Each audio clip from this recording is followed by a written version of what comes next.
ఒక ఉడత ఒక కాకి మంచి స్నేహితులు. అవి రెండు ఒకసారి పొలంలో మంచి పంటను పండించాలని అనుకున్నాయి. ఆ మర్నాడే ఉడత వచ్చి కాకిని నిద్రలేపింది. విత్తనాలు చల్లాలి, మనం పొలంకి వెళ్దాం అని ఉడత చెప్పసాగింది. దానితో ఆ కాకి తన సమాధానంగా, నేను తర్వాత వస్తాను, నువ్వు వెళ్ళు అని సమాధానం ఇచ్చింది.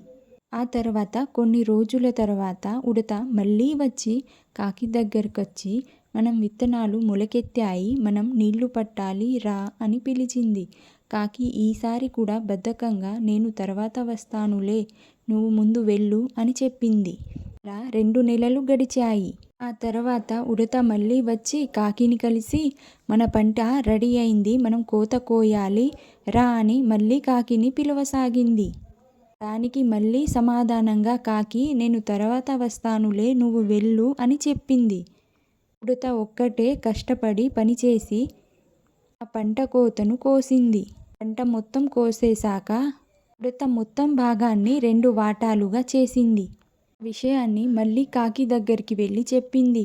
నేను నీ వంతు వాటాను అక్కడ పెట్టేశాను, నా వంతు వాటాను నేను అంగడిలోకి అమ్మడానికి వెళ్తున్నాను అని కాకికి చెప్పి ఉడత తన వంతు వాటాను అంగడిలోకి అమ్మేసి వచ్చేసింది. దానికి కాకి మళ్ళీ నేను తర్వాత వస్తాను అని సమాధానం ఇచ్చింది.